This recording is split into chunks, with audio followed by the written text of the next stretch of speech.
Hi friends, నేను మీ నాని ప్రభాకర్ మీరు చూస్తున్నారు technology channel friends tech news episode 1156 కి అందరికీ స్వాగతం. ఈ రోజు టెక్ న్యూస్ ఏంటో చకచక చూసేద్దాం. సో మొదటి న్యూస్ చూస్తే మనకి సామ్సంగ్ నుంచి సామ్సంగ్ గెలాక్సీ Z Fold 4 ఈ మొబైల్ సంబంధించిన ర్యాండర్స్ అయితే బయటకు వచ్చినాయన్నమాట. ఈ మొబైల్ చూడడానికి ఏ విధంగా ఉంటుందనేది సో ఇప్పుడు మనకి తెలుస్తుంది. ఈ మొబైల్ చూడడానికి లాస్ట్ టైం వీళ్ళు తీసుకున్న Z Fold 3 ఎలా ఉందో సేమ్ అదే రకమైన డిజైన్ అయితే ఉంది. నేను ఆల్రెడీ మనం దీనికి సంబంధించిన మెజర్మెంట్ గురించి కూడా అయితే మాట్లాడుకున్నాం. ఇక మనకి కెమెరా మోడ్యూల్ కూడా చూస్తే లాస్ట్ టైం వీళ్ళు తీసుకొచ్చిన Z Fold 3 లాగే ఉంది. కాకపోతే మనకి చుట్టూ కెమెరా చుట్టూ ఏదైతే బార్డర్ ఉందో సో వీళ్ళు ఒక పోర్షన్ లా కట్టారు. అదైతే మనకి ఇక్కడ చూడడానికి అయితే ఉండట్లేదు. ఇంకా నెక్స్ట్ నుంచి చూస్తే మనకి Tata Nexon EV Max car అయితే టాటా లాంచ్ చేసింది. నెక్సాన్ తెలిసిందే ఎంత సక్సెస్ఫుల్ వెహికల్ అనేది. ఎస్యూవీలో చూసుకుంటే ఇప్పుడు వరకు టాప్ 1 పొజిషన్ లో అయితే ఉందన్నమాట. ఎక్కువ సేల్స్ అనేవి అవే అయితే జరిగినాయి. టాటా దగ్గర నుంచి కూడా చూస్తే లాస్ట్ టైం వీళ్ళు టాటా ఇండికా అనుకుంటా 2009లో సో హైయెస్ట్ సేల్స్ అయితే జరిగినాయి. ఆ తర్వాత అన్ని హైయెస్ట్ సేల్స్ జరిగింది ఈ టాటా నెక్సాన్ అనమాట. నెక్సాన్ లో మనకి ఈవీ వెహికల్స్ కూడా ఉన్నాయి. వీళ్ళు ఎప్పుడైతే తీసుకొచ్చారు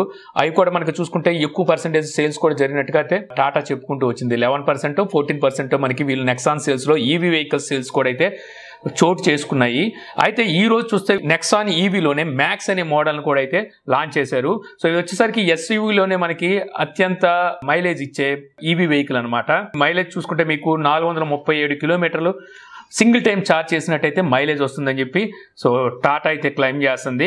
సో ఈ వెహికల్లో బ్యాటరీ చూసుకుంటే ప్రీవియస్ గా తీసుకొచ్చిన వాటితో కంపేర్ చేస్తే 30% లార్జర్ బ్యాటరీ అయితే ఉందని చెప్పి వీళ్ళైతే చెప్తున్నారు. 40.5 kWh బ్యాటరీని అయితే ఇందులో అయితే యూజ్ చేశారంట. ఇది మనకి 7.2 kWh ఛార్జర్తో అయితే వస్తుంది. సో ఫాస్ట్ గా ఛార్జ్ అవుతుందని చెప్పి వీళ్ళైతే చెప్తున్నారు. ఇందులో 2 వేరియంట్స్ అయితే ఉన్నాయి. ఇంకోటి వచ్చేసరికి మీకు 3.3 kWh బ్యాటరీతో అయితే అంటే ఛార్జర్తో అయితే వస్తుంది. సో ఈ రకంగా వీళ్ళు వచ్చేసరికి ఫాస్ట్ ఛార్జర్ అలాగే మామూలు ఛార్జర్ తో అయితే 2 మోడల్స్ అయితే తీసుకొచ్చారు. Base variant price ex showroom price 17,74,000 రూపాయలు మనకి ఎక్స్ షోరూమ్ ప్రైస్ అయితే పెట్టారు. ఇది XZ ప్లస్ అనమాట. ఇది మీకు 3.3 kW ఛార్జర్ తో అయితే వస్తుంది.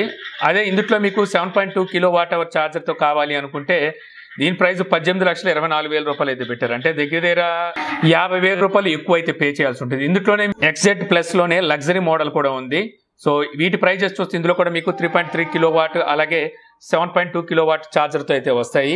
ఈ ప్రైస్ చూస్తే 18,74,000 రూపాయలు ఒక దాని ప్రైస్ ఉంటే ఇంకోటి 19,94,000 రూపాయలు ప్రైస్ అయితే ఉంది. ఇవన్నీ ఎక్స్ షోరూమ్ ప్రైజెస్. దీని మీద మళ్ళీ మీరు ఒక 2 లక్షలు అవుతుందా 4 లక్షలు అవుతుందా అనేది ఆన్ రోడ్ చూసుకోవాల్సి ఉంటుంది అనమాట. ఇక వీళ్ళు చెప్పేది ఏమిటంటే ఇది మనకి 9 సెకండ్స్లో 100 కిలోమీటర్స్ అయితే ఒక్కసారిగా అందుకుంటుందని చెప్తున్నారు. హైయెస్ట్ స్పీడ్ వచ్చేసరికి మీకు ఈ కార్స్కి వచ్చేసరికి ఇప్పుడు లిమిట్ అయితే మాత్రం 140 ఉంది. 140 కిలోమీటర్స్ అయితే మీకు హైయెస్ట్ స్పీడ్ అయితే ఇది పనిచేస్తుంది. ఇక మరొకటి ఇందులో ఏమిటి అంటే మనకి 0 to 80% ఛార్జ్ అవ్వాలి అంటే కేవలం 1 అవర్ లోపే అంటే 56 మినిట్స్ లోనే ఛార్జ్ అవుతుంది అన్నారు. కాకపోతే చూస్తే మీకు 50 kW ఫాస్ట్ ఛార్జర్ అయితే యూజ్ చేయాలంట. మరి ఆ 50 kW ఫాస్ట్ ఛార్జర్ మరి వీళ్ళు పెట్టిన ఛార్జింగ్ పాయింట్స్ లో ఉంటాయి అనుకుంటా. మనకి వీళ్ళు ఇచ్చేది మాత్రం 7.2 kW ఛార్జర్ మాత్రమే వీళ్ళైతే ప్రొవైడ్ చేస్తున్నారు హైయెస్ట్ ఛార్జర్ ని. ఇక ప్రస్తుతం వీళ్ళు వచ్చేసరికి మొత్తం 75 పైనే ఉన్న సిటీస్ లో 210+ టచ్ పాయింట్స్ అయితే ఉన్నాయంట. ఇంకో 70 సిటీస్ ని కూడా వీళ్ళు త్వరలో యాడ్ చేస్తారని చెప్పి అయితే తెలుస్తుంది. సో ఏదేమైనప్పటికీ ఎక్కువ లాంగ్ ప్రయాణించే ఒక ఈవీ వెహికల్ అయితే వచ్చేసింది. టాటా నెక్సాన్ లోనే అయితే తీసుకొచ్చింది. వీళ్ళు చెప్పడం 437 కిలోమీటర్లు అంటున్నారుగా. మినిమం ఎంత లేదన్నా సరే మనం పిచ్ డ్రైవింగ్ చేసుకున్నా సరే 350 కిలోమీటర్లు వచ్చినా చాలు ఒక దూరం వెళ్ళి వచ్చేవచ్చు. ఇక నెక్స్ట్ నుంచి చూస్తే మనకి థర్డ్ పార్టీ కాల్ రికార్డింగ్ యాప్ని యూజ్ చేసే వాళ్ళకి ఈ రోజు నుంచి ఒక చేదు వార్త అనమాట. ఇకపై నుంచి మీరు కాల్ రికార్డింగ్ అప్లికేషన్స్ని గూగుల్ ప్లే స్టోర్ నుంచి అయితే ఇన్స్టాల్ చేసుకోలేరు. సో ఆల్రెడీ ఇప్పుడు ఉన్న వాటిని అన్నింటినీ third party call recording applications అన్నింటినీ అయితే గూగుల్ ప్లే స్టోర్ నుంచి అయితే రిమూవ్ చేసేసింది. వీళ్ళు గూగుల్ కొత్త పాలసీని అయితే తీసుకొచ్చింది అనమాట. దానివల్ల ఇప్పుడు call recording third party call recording అయితే గూగుల్ తీసేసింది. మరి ఎలాగా అంటే ఆల్రెడీ మనకి బిల్టిన్ కాల్ రికార్డింగ్తో వస్తాయి కదా మొబైల్స్. అందులో సామ్సంగ్, షావమీ, రియల్మీ, ఒప్పో ఇలాంటి కొన్ని బ్రాండ్స్ అయితే ఉన్నాయి. వీళ్ళు బిల్టిన్ కాల్ రికార్డింగ్ ఫీచర్ని అయితే మనకి డైల్ ప్యాడ్లో ఇస్తుంటారు. సో దాని ద్వారా మీరు కాల్ రికార్డింగ్ అయితే యథేచ్ఛగా అయితే చేసుకోవచ్చు. మరి థర్డ్ పార్టీ వాడే వాళ్ళ పరిస్థితి ఏంటంటే యాక్చువల్గా ప్లే స్టోర్లోంచి అయితే రిమూవ్ చేసింది, కానీ మీకు గూగుల్ లో మీరు సెర్చ్ చేసుకున్నారంటే call recording APK files so అక్కడైతే మీకు అవైలబుల్లో ఉంటాయి. సో వాటిని తీసుకొని యూజ్ చేయొచ్చు. కాకపోతే ఎంతవరకు పనిచేస్తుంది అనేది అయితే చెప్పలేము. ఇక నెక్స్ట్ నుంచి చూస్తే మనకి వివో నుంచి Vivo S15 and S15 Pro ఈ రెండు మొబైల్స్ని త్వరలో అయితే లాంచ్ అయిపోతుంది. ఇందులో మనకి 80 వాట్ ఫాస్ట్ ఛార్జింగ్ సపోర్ట్ ఉంటుందని చెప్పేసి అయితే సో కన్ఫర్మ్ అయితే అయిపోయింది అనమాట.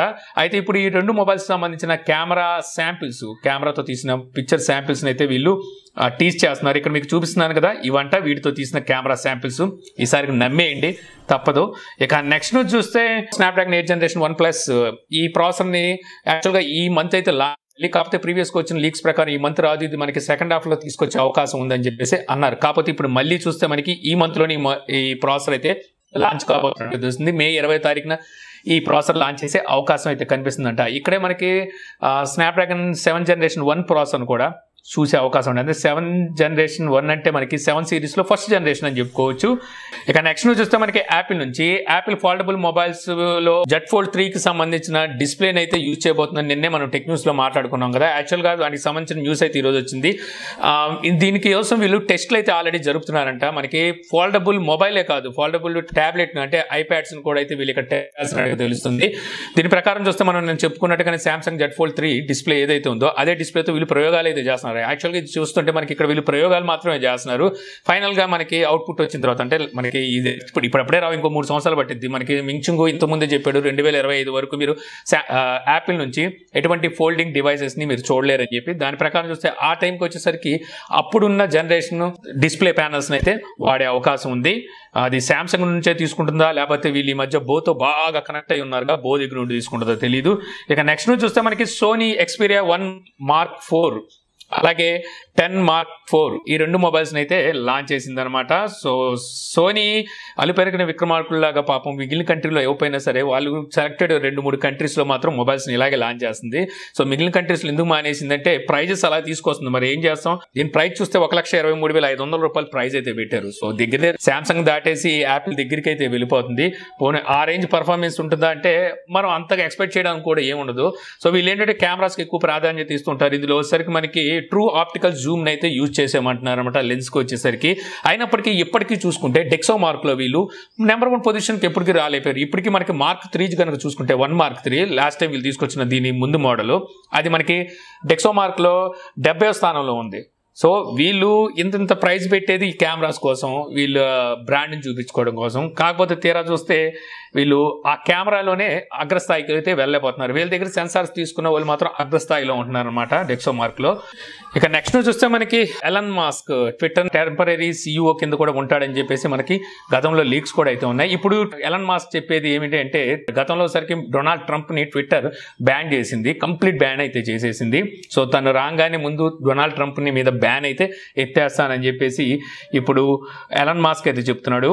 దీనికి ఆ టైంలో CEOగా ఉన్న ట్విట్టర్ కోఫౌండర్ జాక్ డోర్సే ఉన్నాడు కదా, సో తను కూడా అంగీకరించినట్టుగా అయితే తెలుస్తుంది. తను కూడా ఒక ట్వీట్ అయితే చేశాడు. ఆ టైంలో మేము అలాగా నిర్ణయం తీసుకోవడం ఒక ఫెయిల్యూర్ కింద అతను కూడా భావిస్తున్నట్టుగైతే తను కూడా అయితే అంగీకరించాడు. ఏదేమైనప్పటికీ సో చూడాలి మరి ఏం జరుగుతుందో. ఎలన్ మాస్క్ చేతిలోకి ట్విట్టర్ వచ్చేసిన తర్వాత మరి ఇతను ఎంత స్వాచ్ని అందరికీ పంచుతాడో చూడాలి. ఇక నెక్స్ట్ న్యూస్ చూస్తే మనకి సామ్సంగ్ నుంచి Samsung AI eco bubble fully automatic washing మిషన్ని ఈరోజు మన ఇండియాలో అయితే లాంచ్ చేసింది. దీని ప్రైస్ చూస్తే 41,600 రూపాయల వరకు ప్రైస్ అయితే పెట్టింది. బటర్ఫ్లై లెన్స్ కట్టం వచ్చిద్దేమో. ఇక నెక్స్ట్ న్యూస్ చూస్తే మనకి యాపిల్ నుంచి Apple MacBook pro last year launch చేసిన 2 మోడల్స్ 14 ఇంచెస్ అలాగే 16 ఇంచెస్ 2 మోడల్స్ లాంచ్ చేశారు కదా. సో ఈ 2 మోడల్స్లోనూ మనకి స్పీకర్ ఇష్యూస్ ఉన్నట్టుగా అయితే కొంతమంది రిపోర్ట్ అయితే చేస్తున్నారు అనమాట. అటు రెడిఫ్లోను ఇటు యాపిల్ ఫార్మ్లోను వీళ్ళైతే రిపోర్ట్ చేస్తున్నట్టుగా తెలుస్తుంది. మెయిన్గా చూసుకుంటే మనకి వీటి స్పీకర్స్ అనేవి క్రాక్ అయినట్టుగాను, అలాగే మనకి ఏమైనా ఆడియో వింటున్నప్పుడు అక్కడ నాయిస్ అనేది పాపప్ అవుతున్నట్టుగా అయితే చాలామంది రిపోర్ట్ అయితే చేస్తున్నారు. ప్రస్తుతానికి దీని మీద యాపిల్ అయితే ఎటువంటి స్టేట్మెంట్ అయితే ఇవ్వలేదు. ఏం జరిగింది ఏంటి, దీన్ని మళ్ళీ రీకాల్ చేస్తున్నారా లేకపోతే ఫ్రీగా వీళ్ళు సర్వీస్ చేస్తారనేది ప్రస్తుతానికి అయితే యాపిల్ ఎటువంటి స్పందన లేదు. కాకపోతే అది యాపిల్ కాబట్టి అంత తేలిగా వదలదు. వాళ్ళ బ్రాండ్ని కాపాడుకోవడం కోసం రీకాల్ ఖచ్చితంగా చేస్తుంది. రీకాల్ చేయదు కానీ ఫ్రీ సర్వీస్ని అయితే ఖచ్చితంగా అందిస్తుంది. ఇక నెక్స్ట్ చూస్తే మనకి నెట్ఫ్లిక్స్ నుంచి మనం అందరం ఎప్పుడు ఎదురు చూస్తూ ఉన్నాం. సో నెట్ఫ్లిక్స్లో మనకి చీపెస్ట్ ప్లాన్స్ రావాలి అని చెప్పేసి దానికోసం నెట్ఫ్లిక్స్ కూడా గతంలో కొన్ని నిర్ణయాలు అయితే తీసుకున్నామని చెప్పింది. మెయిన్గా చూసుకుంటే యాడ్స్ అనేవి ప్లే చేసి చీపెస్ట్ ప్లాన్స్ని అయితే తీసుకురావాలని చెప్పి నెట్ఫ్లిక్స్ అయితే భావిస్తూ వచ్చింది కదా.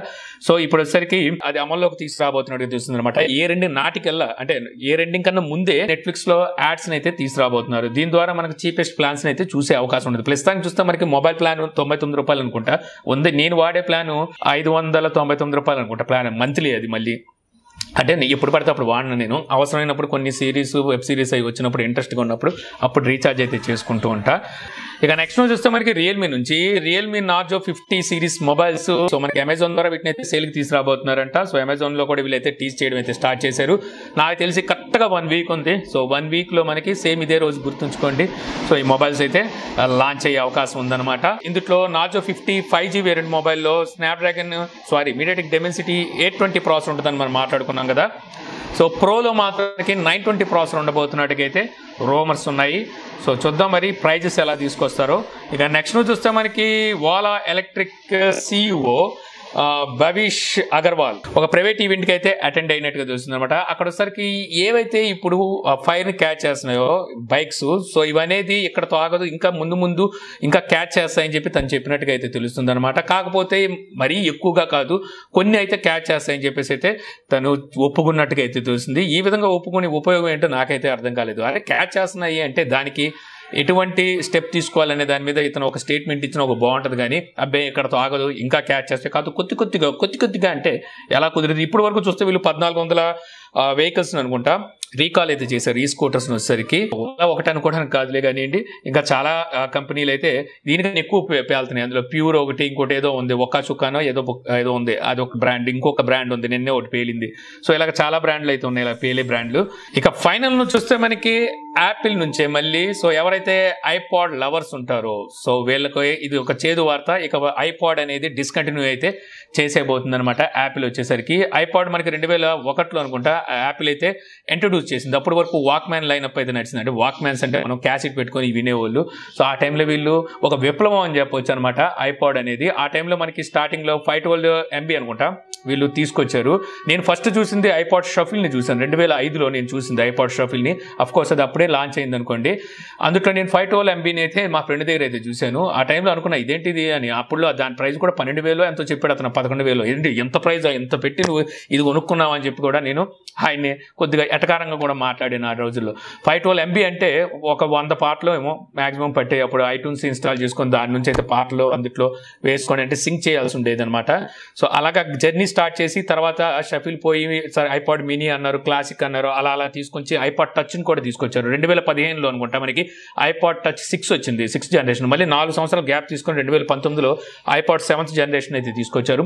ఇక దాన్ని అయితే కంటిన్యూ చేయట్లేదు, ఇంకా ఐపాడ్ని అయితే డిస్కంటిన్యూ చేస్తున్నారు. ఎందుకంటే ఇప్పుడు మొబైల్ ఫోన్స్ లోనే ఆన్లైన్ స్ట్రీమింగ్ వచ్చేసింది అనమాట. సో ఈ విధంగా ఇప్పుడు పెరిగిపోతున్న సమయంలో ఇంకా ఐపాడ్స్ని వాడేవాళ్ళు ఉంటారని అయితే అనుకోవట్లేదు. వీళ్ళకి కూడా అంత సేల్ అయితే దాని మీద లేదు. అందువల్ల వీటిని కంప్లీట్ డిస్కంటిన్యూ అయితే చేసేస్తున్నారు. ఇక ఐపాడ్స్ అనేవి మనం ఒకప్పుడు ఉండే అని మాట్లాడుకోవడమే.